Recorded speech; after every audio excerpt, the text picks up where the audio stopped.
Bonjour à vous. En couple, oser divorcer ou se séparer. Il faut se rappeler que l'amour, c'est une chose qui est là pour nous rendre heureux.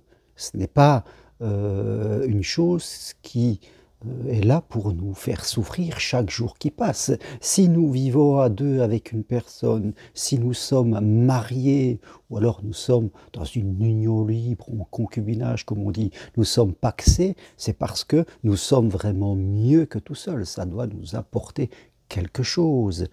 C'est vrai que vivre à deux repose sur des valeurs d'écoute, de partage, d'acceptation de la différence. Et quelquefois, on peut ne pas être d'accord, même nous sommes des gens courtois qui savons se parler. Si nous vivons ensemble, ce n'est pas pour être des colocataires, nous ne vivons pas avec, comme si nous étions avec un copain, avec une personne, eh bien, il y a aussi de la libido, c'est-à-dire de l'affection, de la sensualité, de la sexualité. C'est la base d'un couple. Bien sûr, il y a tout ce qu'on fait dans la vie, l'intellectuel, mais ça, l'intellectuel, c'est important de partager. L'intellectuel nourrit la libido, mais on peut faire aussi de l'intellectuel avec des amis. En couple, c'est différent. Nous ferons de l'intellectuel, mais nous ferons aussi du corporel, de l'intime. Et c'est vrai que nous ne sommes pas censés rester dans un couple qui nous fait souffrir. Nous ne sommes plus en 1950 ou 60 où on se mariait et quelque part, vaille que va, si c'était comme cela, on restait ensemble, quelle que soit la situation. Aujourd'hui, 60 ans, 70 ans après, les temps ont changé. Aujourd'hui, bien sûr, euh, on peut rencontrer des difficultés dans un couple. On va essayer de les résoudre, mais si vraiment il ne se passe rien, eh bien, nous devons prendre cette décision de nous séparer. Bien sûr, cela peut faire peur de prendre cette décision. Diverses peurs auxquelles nous pouvons être confrontés. La peur de ce que vont dire les autres, la famille, les familles, la mienne, ma propre famille, celle de mon compagnon, peut-être d'autres personnes, quoi. Ce que vont penser les autres. C'est important, ça peut nous impacter en fonction de la dépendance que nous avons au regard de l'autre. Nous pouvons avoir des enfants. Et ce que vont penser nos enfants, si c'est nous qui prenons la décision, est important. Ça peut sérieusement nous impacter. Il peut y avoir d'autres peurs, c'est-à-dire la peur de se retrouver seul.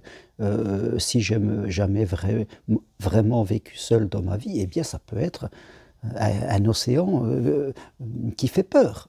De se retrouver seul, on peut se poser des questions, est-ce que je vais rencontrer quelqu'un, quelle va être ma vie après, parce que même si nous sommes dans un couple qui ne va pas bien, qui ne m'apporte plus ce que j'espère, le couple reste un repère pour moi. C'est comme mon travail, c'est mon couple, c'est une position sociale. Hein. Souvenez-vous, le couple a différentes fonctions. Bien sûr, le couple, c'est l'amour, mais le couple, c'est aussi de la sécurité, de la position sociale par rapport aux autres. On se sent dans un cadre quand on est dans un couple, et quitter un couple, c'est être hors cadre. Donc il faut reconstruire quelque chose, et c'est vrai que ça peut créer en nous de fortes résistances, et nous allons rester dans ce couple. Il peut y avoir aussi des questions d'ordre purement matériel, parce qu'un couple, c'est deux revenus peut-être, et sinon je vais être tout seul matériellement, comment je vais m'en sortir? Est-ce que je ne vais pas être de la paupérisation? Donc voilà, toutes ces questions, le regard de l'autre, se retrouver seul face à l'immensité de la vie, les difficultés financières et matérielles, tout ça peuvent être des freins très très forts. Mais faut-il pour autant les écouter? Parce que même si ça nous fait peur, rester aussi nous fait peur. Parce que il n'y a rien de pire que d'être dans un couple qui ne nous nourrit plus.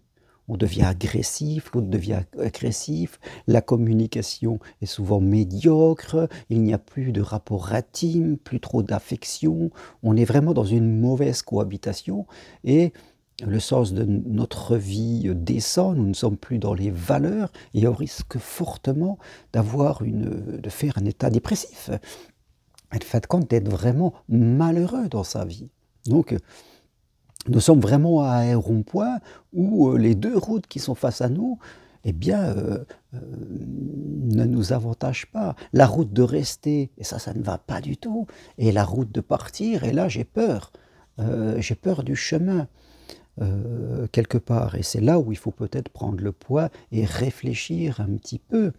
On ne doit jamais rester pour le regard des autres. C'est une mauvaise décision. Même le regard de nos enfants, parce que nos enfants souffrent plus de voir un couple qui ne va pas, voir où il y a des conflits, que d'une séparation. Nos enfants ont besoin que nous soyons heureux et que la vie, quoi qu'il arrive, on peut toujours se reconstruire et renaître. Aujourd'hui, en 2023 bientôt, nous savons que ce n'est plus comme avant. Avant, c'était le travail et le couple, ça ne bougeait pas. Aujourd'hui, ça bouge tout le temps. On aura plusieurs métiers professionnels et peut-être plusieurs vies sentimentales. Et ce n'est pas un drame si on divorce, si on change de boulot, on peut apprendre. C'est même une richesse, je dirais. Donc, transmettons à nos enfants et aux autres l'idée que, fin de compte, la vie est ainsi et on peut toujours se reconstruire quelque part. Et que rester complètement enfermé dans une situation, dans un métier ou dans un couple qui ne me convient pas, sous prétexte que j'ai peur d'aller dans le monde, eh bien ça sera une plus grande souffrance et on diffusera une énergie autour de nous de crainte et de peur. Donc, si vous êtes impacté soit par le regard de l'autre et que vous n'arrivez pas à prendre cette décision, si vous êtes impacté par des peurs qui relèvent de vous-même, c'est-à-dire la peur de la solitude, la peur du grand vide, la peur de manquer de matériel, là c'est qu'il va falloir faire le poids et que, faites compte, votre couple met à jour ces difficultés qui étaient endormies à l'intérieur de vous. C'est le moment de faire le poids, vous n'êtes pas obligé de vous précipiter, mais il va falloir se préparer à choisir un chemin.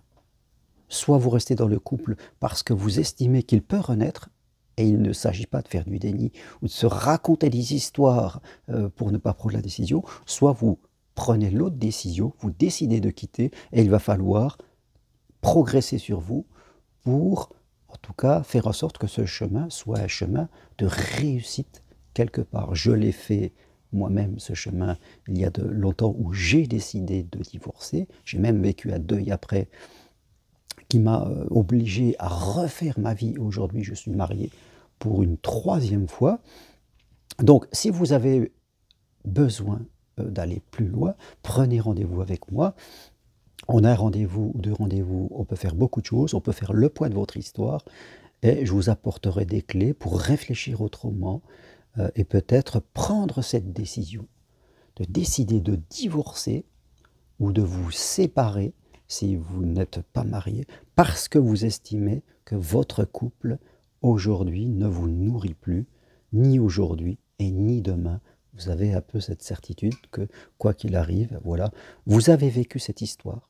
Il faut garder le beau d'une histoire et il faut savoir tourner la page. Quand on ne sait pas tourner la page, eh bien, on tombe souvent dans une grande médiocrité pour nous-mêmes, mais aussi pour ceux qui nous entourent. Voilà ce que je voulais partager avec vous aujourd'hui. Et si vous voulez aller plus loin, je suis là. Si vous voulez suivre une formation individuelle de psychopraticien en thérapie brève, écrivez-moi, je vous envoie le programme. Et si vous voulez venir marcher sur Compostelle l'année prochaine, parler d'amour et de tout ce que vous voulez, eh bien là aussi, écrivez-moi, je vous envoie les programmes.